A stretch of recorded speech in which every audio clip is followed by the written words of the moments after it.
శశికళకు దెబ్బ మీద దెబ్బ పడుతోంది. అటు పన్నీర్ సెల్వం తిరుగుబాటు బావుట ఎగరవేశారు. మరోవైపు అక్రమాస్తుల కేసు చుట్టుముడుతోంది. ఈ నేపథ్యంలో శశికళ ఎమ్మెల్యేలందరినీ కూడా రహస్య ప్రాంతాలకు తరలించారు. అయితే ఈ వార్తల్ని ముందు పార్టీ నేతలు ఖండించారు. కానీ ప్రస్తుతం అందుతున్న సమాచారం ప్రకారం పార్టీలో కలకలం రేగుతోంది.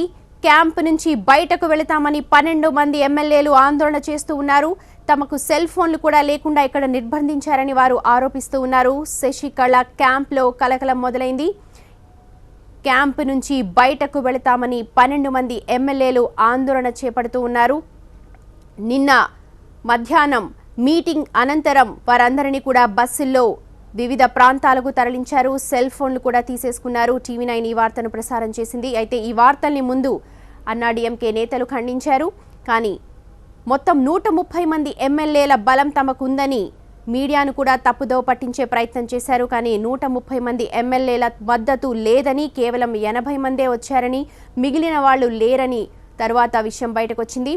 ప్రస్తుతం ఉన్న వాళ్ళలో కూడా 12 మంది ఎమ్మెల్యేలు ఆందోళన చేస్తున్నారు. క్యాంపు నుంచి బయటకు వెళతామని వారు నినాదాలు చేస్తూ ఉన్నారు. సెల్ ఫోన్లు కూడా లేకుండా మమ్మల్ని ఇక్కడ నిర్బంధించారని ఆరోపిస్తూ ఉన్నారు. అది సైలెంట్ గా పన్నీర్ సెల్వం సునామీ సృష్టిస్తూ ఉన్నారు. శశికళ క్యాంప్ నుంచి బయటకు వచ్చిన ఎమ్మెల్యే మాటలు అవి.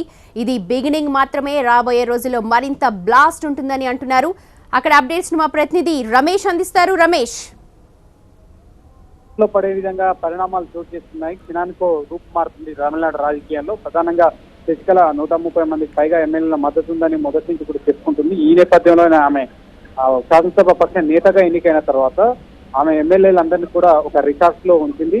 అది బంధించిందని మాత్రం పన్నీర్ సెల్వం చెప్తున్నారు. వాళ్ళని విడుదల చేయించాలని కూడా డీజీపీకి ఆదేశాలు జారీ చేశారు. ఈ నేపథ్యంలో క్యాంప్ లో ఉన్న సుమారు 88 మంది ఎమ్మెల్యేలు ఉన్నారని చెప్తున్నారు. పన్నీర్ సెల్వం అని చెప్తున్నారు. నిన్న మీడియాను తప్పుదోవ పట్టించే విధంగా కొంతమంది మాజీ మంత్రులు, మాజీ ఎమ్మెల్యేలను కూడా ఎమ్మెల్యేలుగా చిత్రీకరించారని చెప్తున్నారు. కాకపోతే అందులో 88 మంది ఎమ్మెల్యేలు ఉన్నారని చెప్తున్నారు. వాళ్ళంతా కూడా క్యాంపు రిసార్ట్ లో ఉన్నారు. ఈ ఉదయం నుంచి కూడా వాళ్ళలో 12 మంది తమ క్యాంప్ నుంచి వెళ్ళిపోతాం, తమ కనీసం సెల్ ఫోన్లు కూడా ఇవ్వకుండా జామర్లు పెట్టి సెల్ ఫోన్లని లాక్ చేశారు. తమ ఇంటికి వెళ్తాం, ఈ క్యాంప్ లో ఉండమని కూడా చెప్పినప్పటికీ వినకపోవడంతో వాళ్ళని నిర్బంధంలో ఉంచడంతో 12 మంది ఎమ్మెల్యేలు లంచ్ కూడా చేయకుండా దీక్షలు చేస్తున్నట్టు తెలిసింది. వాళ్ళని బయటికి తీసుకురావడానికి ఒకవైపు ప్రభుత్వం నుంచి ప్రెషర్ పెరుగుతుంది. డీజీపీ రాజేంద్రన్కి ఇప్పటికే పన్నీర్ సెల్వం ఆదేశాలు జారీ చేశారు. కానీ ఇంకా ఎమ్మెల్యేలు బయటకు రాలేదు. కొంతమంది 7 ఎమ్మెల్యేలు అయితే క్యాంప్ నుంచి బయటకు వచ్చారు. ఇప్పుడు 12 మంది ఎమ్మెల్యేలు ఆ క్యాంపులో దీక్ష చేస్తున్నారు. తాము బయటకు వెళ్ళిపోతామని చెప్తున్నారు. కానీ శశికళ 7:30 గంటల తర్వాత విద్యాసాగర్ రావును కలిసి బయటకు వచ్చిన తర్వాత వాళ్ళని విడుదల చేస్తారా, లేదా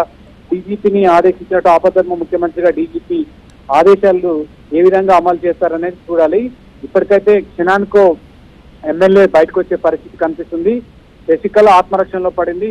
కీలకంగా దూకుడుగా వ్యవహరిస్తూ ఆయన తీసుకుంటున్న నిర్ణయాలు ఒక్కడొక్కటిగా శశికళను ఉక్కిరి బిక్కిరి చేస్తుంది. ఆమెను చక్రబంధంలో బంధించడానికి ప్రయత్నం చేస్తున్నాడు పన్నీర్ సెల్వం. ఈ నేపథ్యంలోనే ఇంకొక వైపు పోయస్ గార్డెన్ కూడా అమ్మ స్మారక మందిరంగా చేస్తామని కూడా ప్రకటించి నిర్ణయం తీసుకోవాలి, జీవో విడుదల చేయాలని కూడా సీఎస్ ఆదేశాలు జారీ చేశారు. ఒక రకంగా తమిళ మీడియాలో అయితే ఒక ప్రచారం జరుగుతుంది. ఈ రాత్రికి శశికళను బయటికి పంపించి దాన్ని లాక్ చేయడం లేదా స్మారక మందిరంగా ఏర్పాటు చేయడం కూడా జరుగుతుందని తమిళ మీడియాలో బ్రేకింగ్ కూడా నడుస్తున్న పరిస్థితి కనిపిస్తుంది. పోయస్ గార్డెన్ నుంచి ఆమెను కనుక పంపిస్తే కాస్త వేగం తగ్గించవచ్చు, శశికళను ఒక ఆత్మరక్షణలో పడేయచ్చు, ఇంకా ఎమ్మెల్యేలను తన వైపు తిప్పుకోవచ్చని పన్నీర్ వ్యూహంగా కనిపిస్తుంది. ఇంకొక వైపు సోషల్ మీడియాను కూడా ఉపయోగిస్తున్నారు.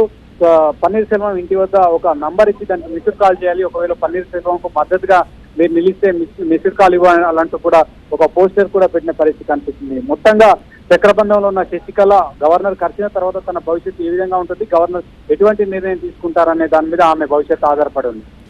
రైట్ రమేష్, క్యాంపు రాజకీయాలకు తెరలేపిన శశికళకు దెబ్బ మీద దెబ్బ తగులుతోంది. పన్నీర్ సెల్వం తిరుగుబాటు బావుట ఎగురవేశారు. శశికళ క్యాంప్లో ప్రస్తుతం కలకలం రేగుతోంది. అలాగే సోషల్ మీడియాలో ఆమెకు వ్యతిరేకంగా పోస్టులు అవుతూ ఉన్నాయి. తమిళ నటులందరూ కూడా పన్నీర్ సెల్వానికి మద్దతు పలుకుతూ ఉన్నారు. ప్రస్తుతం జరుగుతున్న ఘటనలు శశికళకు వ్యతిరేకంగా వెళుతూ ఉన్నాయి. మొత్తం 80 మందిని వివిధ ప్రాంతాల్లో నిర్బంధించారు శశికళ అనుచరులు. అయితే ప్రస్తుతం ఓ వర్గంలో కలకలం రేగుతోంది. 12 మంది ఎమ్మెల్యేలు క్యాంపు నుంచి బయటకు వెళ్ళిపోతామని ఆందోళన చేశారు. మధ్యాహ్నం నుంచి భోజనం కూడా చేయకుండా వారు నిరసన తెలిపారు. సెల్ ఫోన్లు కూడా తీసేసుకుని తమను ఇక్కడ బలవంతంగా నిర్బంధించారని ఆరోపిస్తూ ఉన్నారు. బయటకు వచ్చిన ఎమ్మెల్యే కొద్దిసేపటి క్రితమే మాట్లాడడం చూశాము. ఇది బిగినింగ్ మాత్రమే, ఇంకా ముందు ముందు చాలా ఉంటుంది అని చెప్పి అంటూ ఉన్నారు. ఈ నేపథ్యంలో మనం అర్థం చేసుకోవచ్చు, శశికళకు వ్యతిరేకత ఎక్కువవుతోంది, పన్నీరు సెల్వానికి మద్దతు పెరుగుతోంది. గవర్నర్ను కలిసి బయటకు వచ్చిన తర్వాత బాడీ లాంగ్వేజ్లు కూడా చూడొచ్చు. పన్నీర్ సెల్వం చిరుమంద హాసంతో బయటకు వచ్చారు, విజయ గర్వంతో విజయం మనదే అన్నట్టు మాట్లాడారు కొద్దిసేపటి క్రితం మీడియా సమావేశంలో కూడా.